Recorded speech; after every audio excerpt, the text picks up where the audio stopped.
Alors, encore une coupure de micro, mais bon, retournons dans le vif du sujet. Comment notre monde est devenu cheap. Je m'étais raté au poulet et je continue.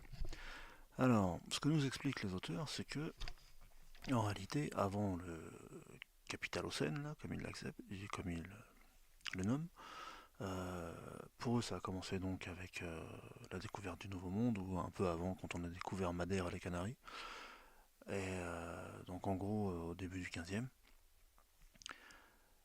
Eux, ils nous parlent de ce qu'on a appelé l'optimum climatique. Alors, je suppose que nombre d'entre vous sont déjà familiers du concept. Pour ceux qui ne le sont pas, en gros, entre 950 et 1250, on a eu des conditions climatiques exceptionnelles en Europe, enfin dans le monde entier, mais en ce qui concerne l'Occident, ça a été fantastique. Et pendant 3 siècles, on a eu une météo très clémente, des étés chauds, doux, des températures donc plus chaudes que la normale, des bonnes précipitations en hiver, enfin tout ce qui permettait à une agriculture de se développer encore plus que ce qu'elle était précédemment.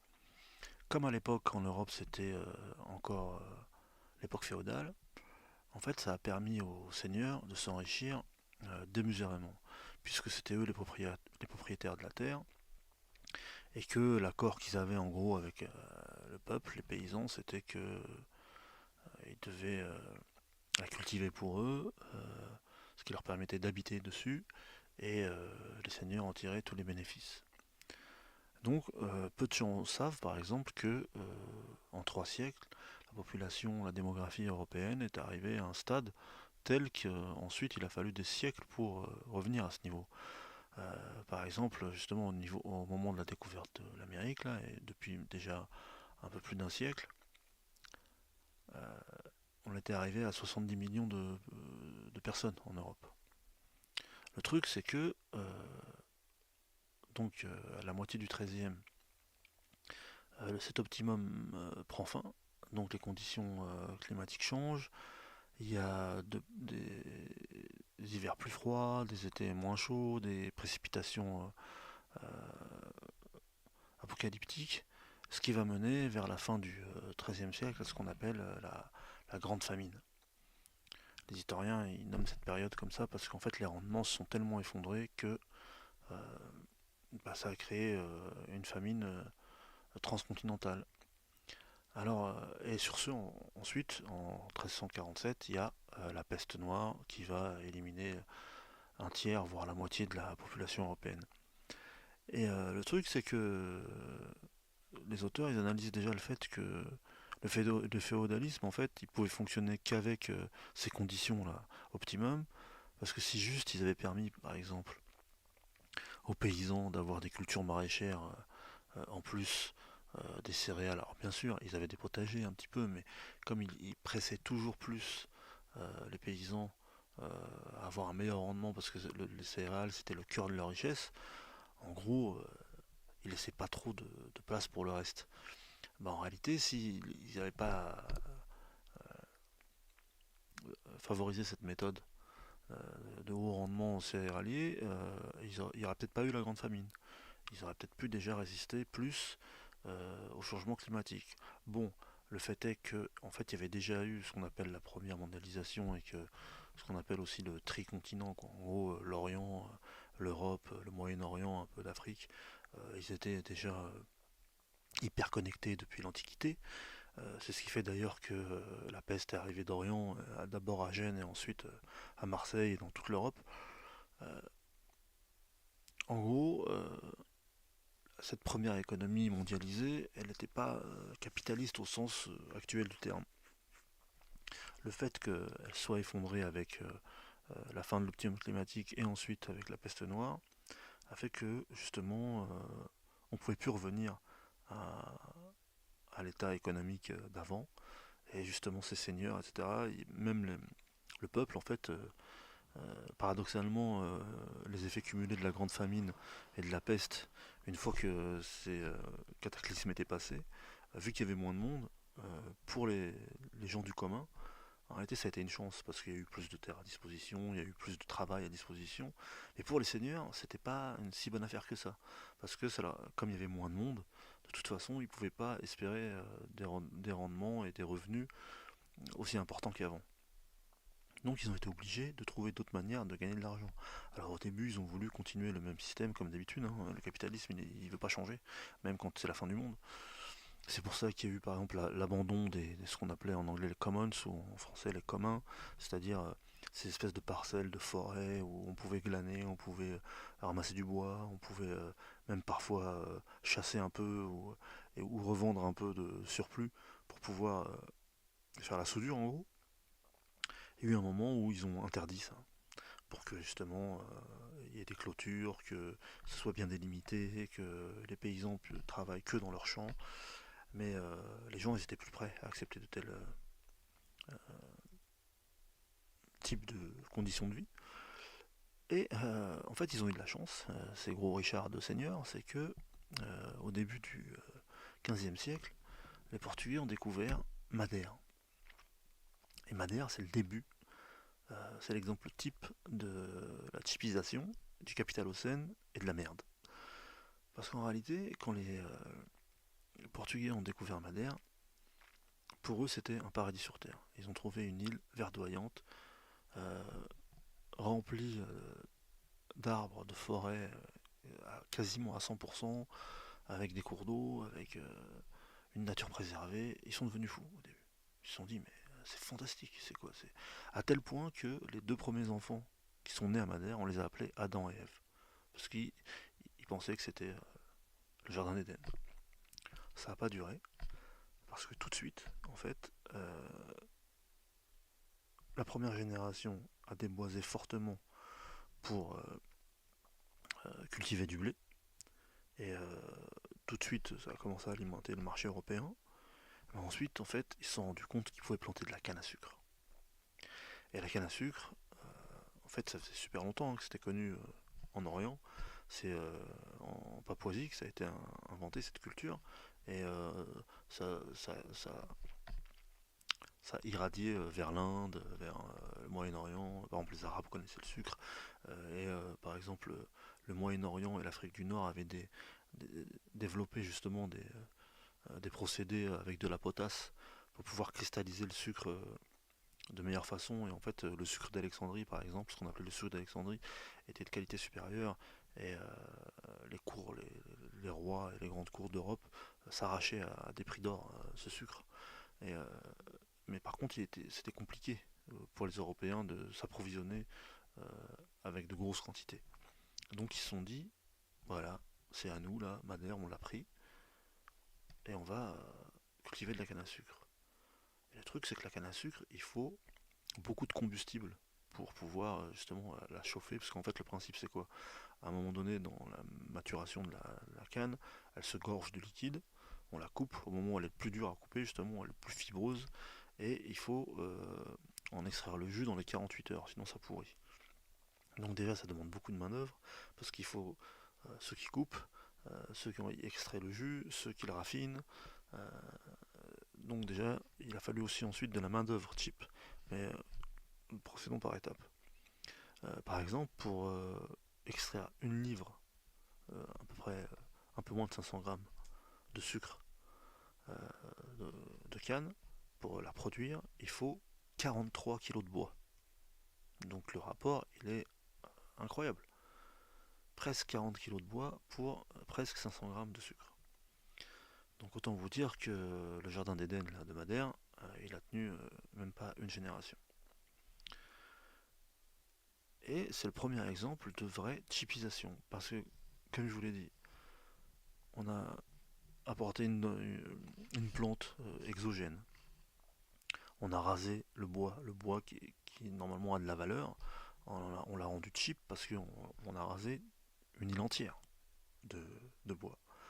Euh, on a d'abord exploité pour les céréales, mais ensuite on a exploité pour le sucre, jusqu'à ce qu'on ne puisse plus produire de sucre, faute de combustible.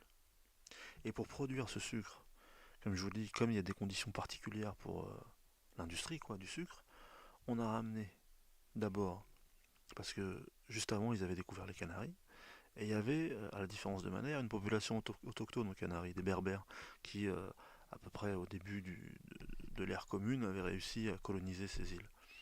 Euh, les Portugais et les Espagnols les ont exterminés et ce qui restait, ils les ont ramenés en esclavage sur Madère.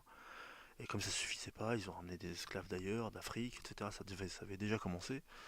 Et le truc, c'est que malgré tout ça, quand il n'y avait plus de bois pour pouvoir continuer à fabriquer du sucre, eh ben, ils ont dit, bah, qu'est-ce qu'on fait? Ils se sont dit, bah, un truc qui coûte moins cher et qui est plus facile à produire, c'est de la vigne. Ils se sont mis à convertir tous les champs de canne en vigne. Comme ils avaient déjà de la main-d'œuvre corvéable à merci, ça a été vite. Mais il fallait quand même du bois pour les tonneaux. Entre-temps, on avait découvert le Nouveau Monde et on était en train de déboiser le Nouveau Monde. Donc le bois ne valait rien. Et comme ça faisait partie aussi du commerce triangulaire, là, les Canaries et Madère, ils ont réussi le tour de force de euh, faire en sorte d'obtenir du bois pour leurs tonneaux à un prix plus que bas, vraiment cheap, et à faire en sorte d'être une étape incontournable du commerce triangulaire. Donc l'ultime typisation, puisque là c'était la vie elle-même qui valait plus rien. Et donc c'est un exemple type ça. Et pourtant, Madère ça a été découvert en 1430 ou 1460, un truc comme ça. Et ça veut dire qu'au moment où on a découvert le Nouveau Monde, même pas un siècle après, c'était déjà ravagé. Ça valait plus rien.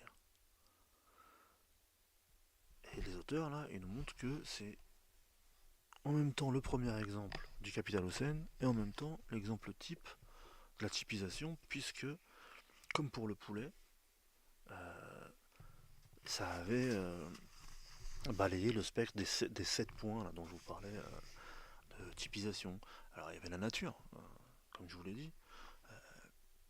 Euh, les colons, en fait, ils avaient ramené, en plus de la canne à sucre, des espèces envahissantes dans l'archipel. Euh, les lapins, par exemple, qui ont dévoré la faune locale. Il y a un serpent indigène de Madère qui a disparu en un siècle. Parce que justement, avec les chiens, les chats, les lapins, bah, bon, ça a été tout le Nouveau Monde, hein, l'Australie, l'Amérique du Sud. Et en fait, les arbres, l'eau, les saules, la faune, la flore de Madère, même la mer autour de l'île, ça a été traité comme des bienfaits gratuits et transformé en une série d'apports ou d'obstacles à la production. Il y avait un article qui avait paru à un moment donné dont ils sont inspirés qui disait que les récifs depuis Colomb ont montré comment les Européens avaient détruit la vie à Madère. Et donc ça montre que même le poisson qui était autour leur a servi en fait de matière première au début, parce qu'il n'y avait pas trop de faune sur sur l'île en elle-même. C'est un désastre écologique, mais même si on peut dire que c'est une petite échelle, c'est une petite île perdue, mais ça représente vraiment le summum de la dévastation humaine d'un écosystème. C'est incroyable. Et à tel point que même l'équilibre nourriture-déchets, il s'est complètement inversé sur l'île. Et par exemple, il y avait un problème au moment où ils ont voulu cultiver de la canne à sucre. Il faut beaucoup d'eau. Et il y avait de l'eau sur l'île, hein, suffisamment pour vivre tant qu'ils voulaient. Mais le modèle intensif qu'ils voulaient développer, c'était pas possible avec les cours d'eau qu'il y avait. Donc ils ont inventé ce qu'on appelait les levadas, des espèces de canaux. Aujourd'hui, le paradoxe, c'est que Madère, ils refont du chip avec le tourisme basé sur la première chipisation. C'est-à-dire qu'il y a des circuits qui montrent tout. Parce que il y a plus de 2000 km de levadas sur l'île. Alors je crois qu'elle fait que 60 km², un truc comme ça. Donc en fait les vestiges de la première dévastation leur servent maintenant à engranger de l'argent euh, parce que justement ils se voyaient quand ils sont arrivés les colons ce qu'ils ont mis au point. Et puis il y a aussi toute la partie historique, ça faisait partie, c'était une étape vers le nouveau monde, etc. Et j'ai même vu un reportage il n'y a pas longtemps qui disait que c'était le territoire qui engrangeait le plus de subventions européennes par rapport à la transition écologique, parce que maintenant en fait ils ont trouvé le nouveau moyen d'avoir de l'argent, c'est-à-dire que justement c'est un archipel qu'on veut préserver alors qu'on l'a complètement détruit, et on fait donc du bio à mort, du vin bio, du miel bio et que sais-je encore, et en fait ça n'a jamais changé, Madère. Ils essayent toujours de tirer le plus possible d'une possibilité de financement jusqu'à ce que ça n'existe plus. Et donc, en fait, ça montre à quel point cette île, bah, je veux dire, j'arrive plus à trouver le terme en fait pour dire que c'est micro, macro. En fait, c'est un petit territoire, mais ça montre euh, ce qui est devenu le monde à grande échelle en fait depuis cette époque-là. Et ça a été la première fois qu'on a saccagé, usé, détruit tout un environnement, tout un écosystème pour de l'argent rapide, sans penser aux conséquences et en chipisant euh, l'argent, la nature, les vies, etc. Et c'est fascinant parce que moi, par exemple, je savais pas que Madère, ça avait été en fait un entraînement avant la colonisation, quoi. Donc on continue. Et surtout, l'exemple de Madère, ça nous montre ce que je vous disais au début là, du podcast, c'est que euh, ah là là, il faut pas faire des podcasts à 4 heures du matin. C'est que tout le raisonnement en fait de ces deux scientifiques, c'est basé sur le principe de frontière. Et aussi sur le fait que à partir de ce moment-là, on a voulu séparer la nature de la société. Alors la frontière, en termes capitalistiques, là pour eux, c'est justement ce qui va séparer effectivement la nature de la société. C'est une espèce de grand siphon qui aspire tout, toute la vie, sous toutes ses formes, à des fins uniquement financières et le plus souvent à court terme. Mais pour pouvoir justement exploiter de façon intégrale tous les nouveaux territoires qui vont découler des nouvelles découvertes, il faut vraiment faire en sorte que, bon après ça a été facile, hein, l'homme il veut que du profit, mais faire en sorte que jusqu'à aujourd'hui, l'être humain pense qu'il est déconnecté de la nature. Que l'environnement naturel de l'être humain, c'est justement là, des bâtiments, des rues, des voitures, des métros, des supermarchés où la nourriture arrive comme par magie, mais qu'en fait l'être humain il n'a rien à voir avec la vraie nature, la forêt, les rivières, les animaux, les poissons. Et comme on dit, c'est un changement de paradigme en fait, parce que malgré tout, même s'il y avait déjà eu une économie avant, s'il y avait déjà eu de la mondialisation, l'être humain était encore pas mal attaché à l'idée qu'il faisait partie de la nature. Il l'exploitait, mais il la connaissait. Et le résultat en fait de cette chipisation de la nature, c'est qu'au bout de 500 ans de capitalisme effréné, et c'est vrai, à part peut-être pour même les paysans aujourd'hui, à part planter avec un tracteur et mettre des pesticides et arracher ensuite, ils sont pas très proches de la nature. Il faut vraiment aller dans ce qu'on appelle les natives, c'est là comme on dit en français, les peuples premiers peut-être, qui sont encore proches d'une certaine nature et qui comprennent les liens qui les unissent à elles. Mais sinon, on a fait en sorte que société et nature soient complètement déconnectées pour justement que l'être humain n'ait même plus le réflexe de se dire qu'il y a quelque chose qui cloche dans le système. Et donc, pour en revenir aux 7 types de typisation, euh, quand Christophe Colomb par exemple arrive, donc avec la découverte, soi-disant découverte du Nouveau Monde, parce qu'on a ces journaux à Christophe Colomb, d'ailleurs ça aussi, un jour je vous ferai un podcast sur ces journaux, c'est édifiant. Une des premières choses qu'il fait quand il arrive dans les Caraïbes, c'est d'envoyer une lettre, bien sûr, enfin de rédiger un courrier pour la couronne d'Espagne, mais en recensant tout ce qui pourrait avoir du profit, enfin ce dont il pourrait tirer profit. Et il se désole de ne pas reconnaître la majorité des plantes et des animaux, parce que bien sûr c'est une nature qui est endémique à cet hémisphère, quoi, et il se dit que bah il pourra pas en tirer profit. Alors bien sûr, hein, ils ont vite trouvé des moyens d'en tirer profit, mais sur le coup, il est presque désespéré, il se dit bah je sais pas quoi faire en fait avec tout ça. Alors bien sûr, il va se rattraper sur une commodité dont il sait très bien tirer profit, c'est l'être humain. Parce que déjà, dès le début, il va envoyer des Indiens en esclavage en Espagne, et dès le début aussi, c'est bizarre, il y a toute une connotation sexuelle dans ces propos qui fait que la découverte et la conquête de ce nouveau monde, il y a une connotation, un parallèle qui est fait avec la conquête sexuelle. C'est étrange. Et en plus, plus il fait de voyages, plus c'est de plus en plus explicite dans ses journaux. Et c'est vrai que moi, par exemple, bon, je les ai lus il y a longtemps, hein, ces récits de voyage, et j'ai pas fait rapprochement, j'étais peut-être un peu trop jeune. Mais ça dénote aussi une façon, justement, de voir le monde et en fait, de vouloir jouir du monde et de tout ce qu'il offre, quoi. Mais d'une manière totale, économique, sexuelle, et que sais-je encore.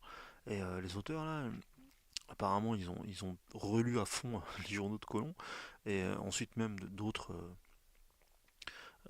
conquistadors ou même de certains administrateurs qui faisaient le voyage avec Colomb après et qui expliquaient en gros que il faisait ce qu'il voulait avec les indiennes, quoi. Il se les appropriait, les fouettait si elles n'étaient pas consentantes, et que tout ça c'était normal. Il a fallu Las Casas, là, vous savez, pour que et la fameuse controverse de Valladolid pour que enfin on demande au pape d'arrêter de traiter les Indiens comme des animaux parce que c'était des êtres humains et pas des hommes. Et donc pour les auteurs, en fait, ça marque vraiment le début de l'exploitation totale du monde et de la typisation aussi. Parce que pendant longtemps, même si on ne pense pas à la notion de capitalocène, dès qu'on commence un petit peu à s'intéresser à l'histoire du monde, à s'intéresser au développement économique de la planète, on se rend bien compte que même si au début à l'école on apprend que c'est avec la première révolution industrielle que ça s'est accéléré, que les machines à vapeur, le train, tout ça, ça a permis d'exploiter un peu plus facilement la planète et qu'ensuite on a fait des grandes découvertes scientifiques, le pétrole, les produits chimiques, etc. Mais si on réfléchit bien, euh, on met pas beaucoup de temps à se rendre compte que c'était bien avant que ça a commencé. Et qu'en réalité, le point critique, c'est la bascule, c'est vraiment ça. C'est ce qu'on a appelé les grandes découvertes. Parce que c'est comme si on avait donné les clés à un immense supermarché à quelques pays occidentaux et ils s'en sont mis plein les poches. D'ailleurs, il y a une carte à la fin du livre qui montre que en 500 ans de découverte et de colonies, euh, la superficie des territoires qui n'ont pas été colonisés par les occidentaux ou mis en coupe réglée par les occidentaux, comme on disait par exemple des protectorats ou que sais-je encore, bah ça se résume en gros à le Japon, la Corée, je sais plus, il y avait un petit coin d'Afrique, là, soi-disant, qui avait jamais, je sais plus si c'était l'Éthiopie qui a jamais été colonisée, un truc comme ça. Mais sinon, tout le reste de la planète a été colonisé, a été exploité, a été mis en coupe réglée. Et ça explique aussi pourquoi il y a juste cette manière de voir aujourd'hui qui a subsisté. Parce qu'en réalité, à chaque fois qu'il y a eu des nouvelles découvertes, en fait, c'était des nouveaux massacres et des nouveaux peuples à exterminer et à faire en sorte que les survivants voient le monde de la même façon que les Occidentaux.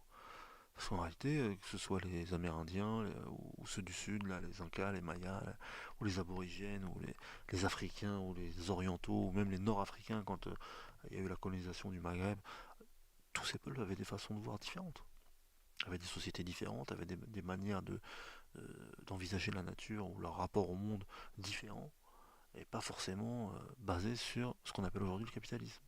Ça ne veut pas dire qu'ils n'avaient pas des notions économiques, qu'ils n'utilisaient pas l'argent, ou qu'il n'y avait pas des hiérarchies basées sur la richesse, parce que ça c'est depuis pratiquement le début, même s'il y a eu plein d'autres sociétés où ça n'a pas existé. Mais c'est l'homme blanc, en gros, qui a inventé le capitalisme. Et ensuite, qui a fait en sorte que le capitalisme se transforme en libéralisme, puis en néolibéralisme, et qu'enfin on arrive à la situation d'aujourd'hui qui fait que tout est marchandise, tout est cheap, et que malgré le fait que 4 des 5 barrières écologiques aient déjà été dépassées, on continue. Business as usual, comme ils disent. Et c'est ça le vrai problème, et c'est ce qu'ils essayent de nous faire comprendre tout au long du livre.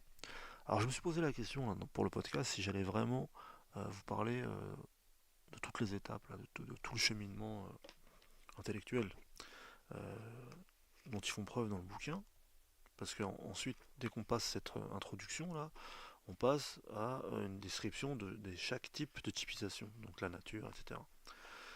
Et en réalité, si je vous parle, si je vous donne des exemples pour chaque cas, bah, je vois pas trop l'intérêt de vous faire continuer, faire lire le livre, quoi, parce qu'il fait que 240 pages. Donc là, en fait, en plein podcast, j'ai une question qui me taraude. Est-ce que euh, je vous donne d'autres exemples, ou est-ce que le nugget de poulet et l'île de Madère vous ont donné suffisamment envie pour lire le livre? Alors, que faire, hein? Vous savez quoi?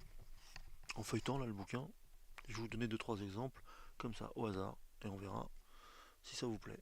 Par exemple, comment l'alimentation a créé le monde industriel. Alors apparemment, dès 1700, la plupart des paysans anglais avaient été soit réduits au rang d'agriculteurs salariés, soit chassés de leurs terres pour travailler à la ville. 61% de la population laborieuse travaillait en dehors de l'agriculture. Donc le nombre de citadins avait doublé et même triplé ensuite par rapport au siècle précédent. Comme je vous l'ai dit là tout à l'heure, les enclosures qui avaient fait que l'agriculture était devenue une activité compétitive et donc ça crée une agriculture différente, hein, de l'époque féodale. Euh, et ça l'avait rendu aussi en plus, paradoxalement, ça a créé des innovations qui allaient donner ensuite à la fin ultime, genre les moissonneuses batteuses, etc.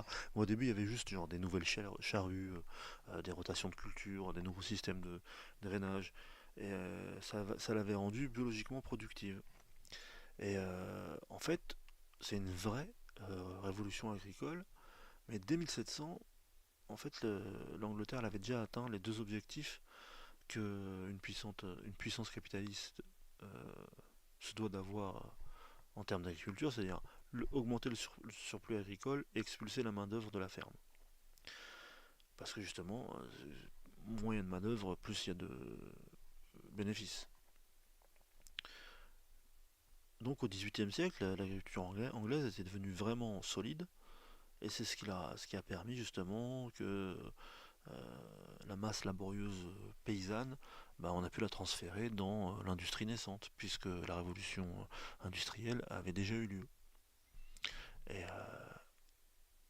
c'est intéressant ça de se dire que les ouvriers des premières usines, en fait, c'était des paysans qu'on avait virés de leur ferme, en gros, qu'on avait virés de leur terre, qu'on avait virés euh, des exploitations dans lesquelles ils travaillaient, que pour la plupart déjà, même au moment où ils se sont fait virer des fermes, les fermes n'étaient plus à eux, parce que même si je vous ai dit qu'au début c'était du servage, quoi, mais euh, dès la fin de la peste, quoi, en gros, plus personne n'est revenu au servage, donc il y avait pas forcément une bourgeoisie paysanne qui s'était créée, même si il y a dû avoir des propriétaires terriens qui ont réussi à basculer en deux trois générations du statut de paysan lambda à bourgeois paysan.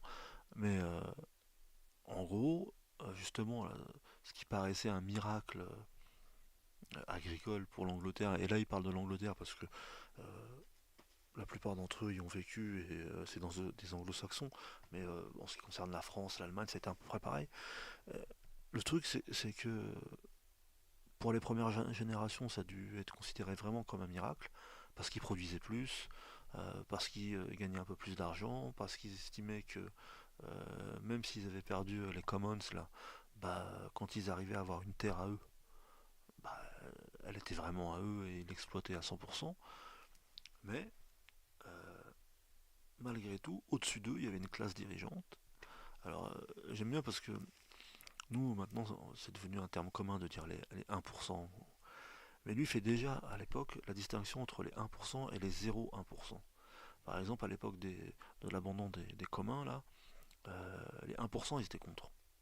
Parce que malgré le fait qu'ils maîtrisaient plus de 50% aussi de l'appareil productif et financier de l'époque, ils se rendaient bien compte que ça allait créer un déséquilibre qui pourrait les toucher. Mais en ce qui concernait les 0,1%, en fait pour eux c'était un avantage, c'était même du profit.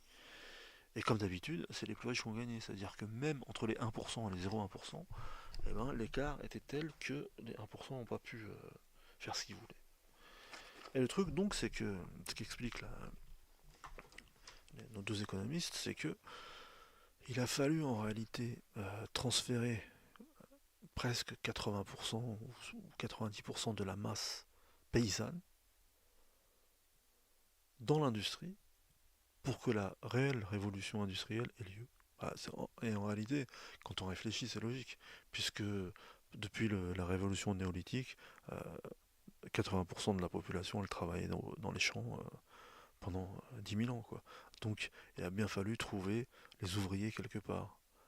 Alors est-ce que ça a été vraiment réfléchi et pensé à ce point-là, ou est-ce que euh, les premiers industriels et les premiers capitalistes se sont adaptés en réalité et l'ont fait au fur et à mesure en se disant que c'était la seule manière d'agir?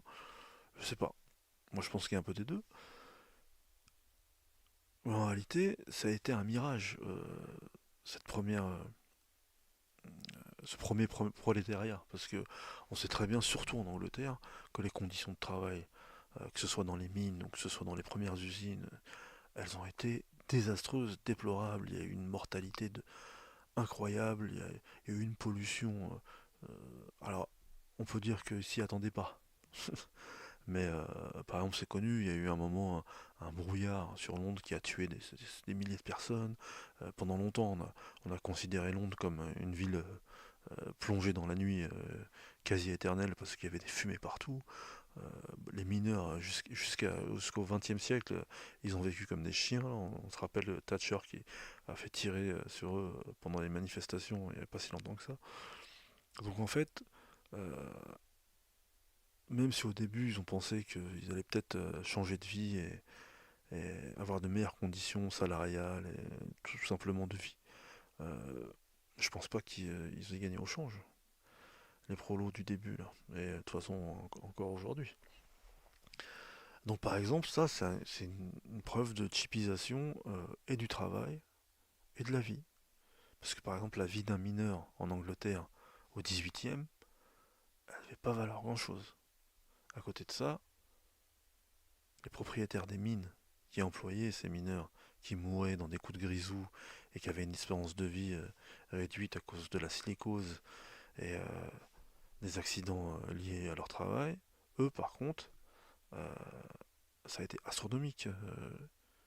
Le gain capitalistique, financier. Il n'y a pas longtemps, je faisais un podcast sur Gertrude Bell, ce qui a permis à cette femme de voyager toute sa vie sans s'en faire et de jamais travailler, en gros, c'est que son père avait fait fortune dans les mines de charbon et dans l'acier. Et c'était l'équivalent d'un roi du pétrole. Il avait une région entière à lui. Non, je ne sais plus si c'était dans le sud ou dans le nord de Londres, mais c'était une région qui était à lui. Il y avait des villages entiers qui travaillaient pour lui. Alors bien sûr, maintenant ça c'est plus possible en Occident, mais ça existe encore. Des sociétés occidentales ont encore des régions entières et des villages entiers qui travaillent pour eux dans tout ce qu'on appelait autrefois le tiers-monde. Et donc ça montre que ils se sont servis aussi du modèle existant à leur fin, enfin je veux dire au moment justement de la première capitalisation,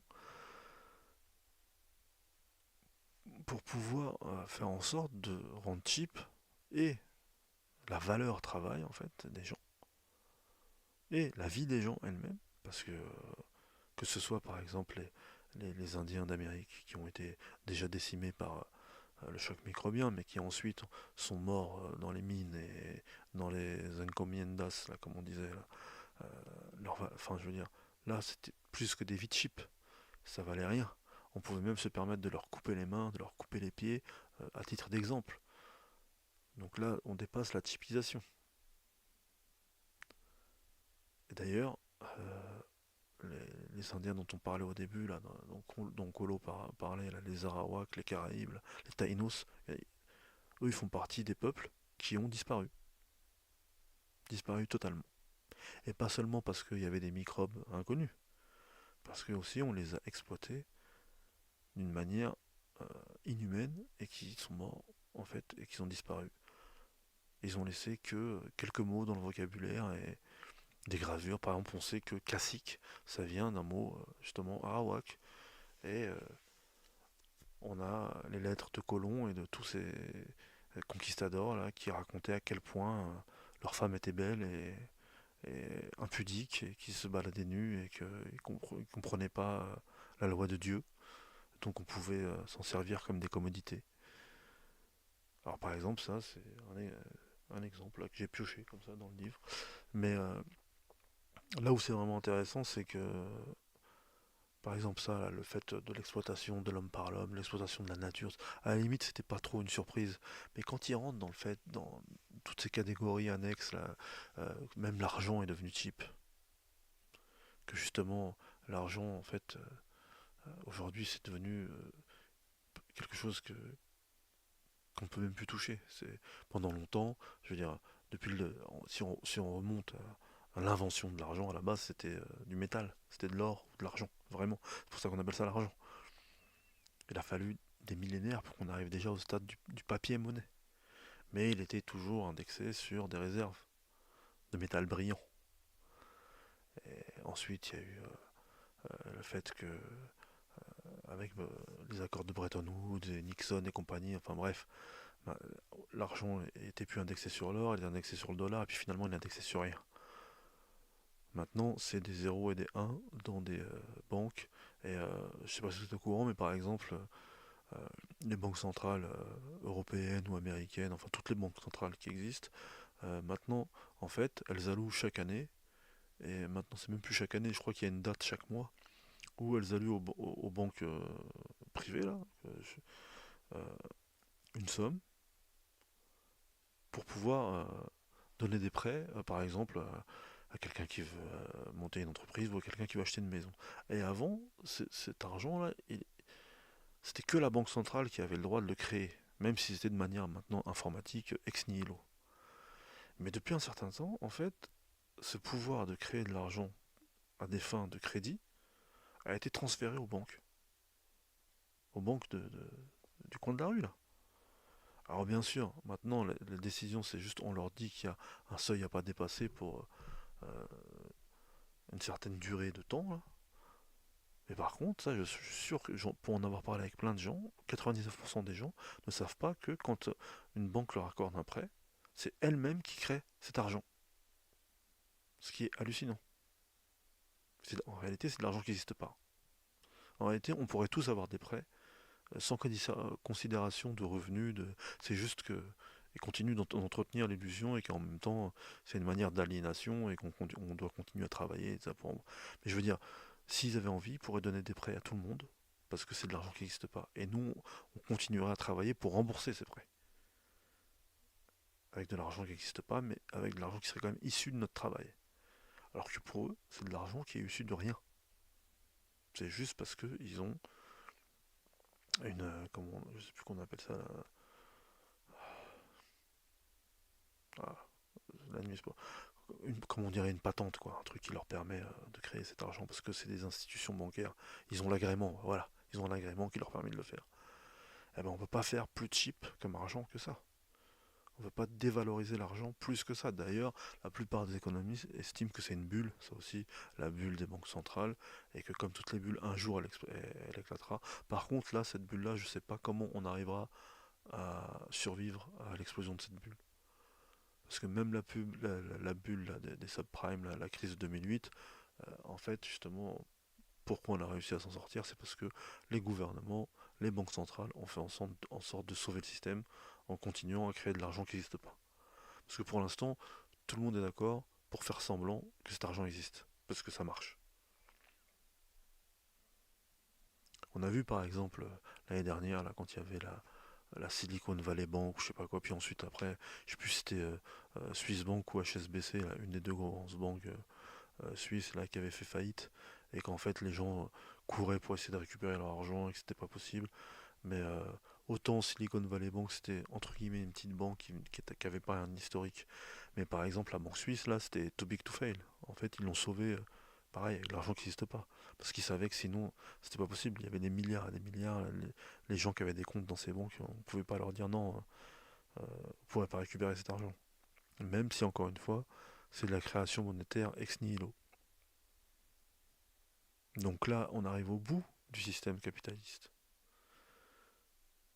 Parce que c'est juste sur l'idée de l'argent que ça fonctionne. C'est même plus sur une valeur. Alors bien sûr, on va dire ces banques, elles sont cotées en bourse, ou je sais pas, elles ont une valeur X par rapport à l'argent qu'elles brassent, justement, par rapport à l'argent qu'elles gagnent sur les marchés, etc. Mais tout ça, c'est du flan. Tout ça, ça ne repose pas sur du vrai argent. Alors vous allez me dire, ça repose sur des transactions, ça repose sur des matières premières, ça repose sur du travail. C'est vrai. Mais c'est ça la bascule. C'est ça la typisation. C'est que ça ne repose plus sur, comme on disait autrefois, des espèces sonnantes et trébuchantes. Alors là, j'étais au bout du bout de la typisation, mais quand il parle de la typisation des vies, c'est pareil. On voit très bien que on en revient au 1%, par exemple. Là, je sais plus, il y a 2 jours, j'ai vu, pareil, une info là, qui passait que ça avait augmenté, là, qu'il y avait 1% vraiment maintenant de la planète qui maîtrisait, enfin, qui détenait 50% de la richesse.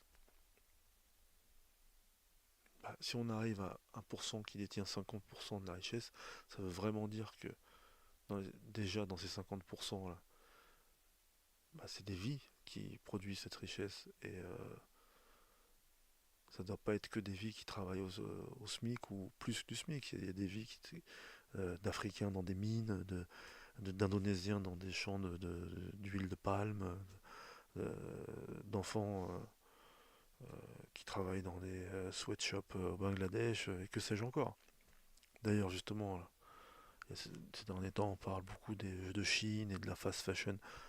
C'est un exemple de chipisation. Alors là, bien sûr, je m'éloigne peut-être euh, du verbatim du livre, mais en fait, ça nous explique quoi? Ça nous explique que on a abandonné l'idée qu'on faisait partie du monde, de la nature, de l'écosystème global, et que ça nous mène à notre perte, mais qu'apparemment, l'humanité en tant qu'espèce n'est pas capable de gérer ce problème, n'est pas capable d'y remédier, et que on va vers la catastrophe. Alors là, ces deux auteurs, ils sont pas si pessimistes que ça, hein. Ils estiment qu'on peut arriver à s'en sortir, qu'on peut arriver à autre chose. Mais malgré tout, c'est une espèce de signal d'alarme qui, qu'il tire avec ce livre. Et moi, ce qui m'épate, c'est que à l'époque où il était sorti, bon, bien sûr, hein, pour ceux qui suivent l'actualité des bouquins, tout ça, bah, ils en ont parlé. Mais pas tant que ça, quoi. C'est juste une note de plus en bas de page sur justement la liste des galères de la planète.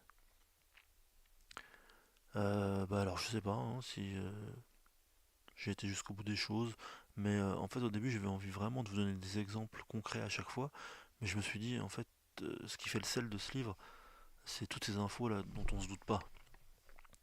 L'exemple de Madère, l'exemple du sucre, l'exemple euh, du nugget de poulet, et en fait en ce qui concerne les 7 choses cheap du Capitalocène, euh, à chaque fois c'est ça en fait, c'est ça qui rend le livre croustillant et facile à lire.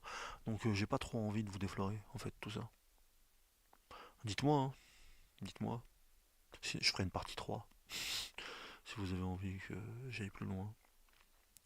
En tout cas, c'est un livre que peu de gens connaissent, malgré tout. Je me rappelle qu'à une époque j'avais fait, je crois sur TikTok, au début où je savais pas si je devais faire des podcasts ou des book talks ou je sais pas quoi. Là. J'avais fait je sais plus comment on appelle ça, enfin une petite vidéo là sur ça. Et c'était celle qui avait eu le plus de succès et il y avait eu plein de gens en commentaire qui avaient dit qu'ils tombaient des nues, ils savaient pas que ça existait, que ce bouquin existait. Ça m'avait fait de la peine parce que souvent justement c'est ce genre de bouquins qui peuvent éveiller un peu les consciences et bah, nous faire ouvrir les yeux quoi. Et comme je le dis, il date de 2017 ce bouquin, de 2018 en France. Et encore une fois, il y a très peu de gens qui en ont parlé, qui ont relayé l'info. Moi, je crois qu'une seule fois, parce que je consomme beaucoup de podcasts ou de médias indépendants, etc., là, ou de revues de bouquins.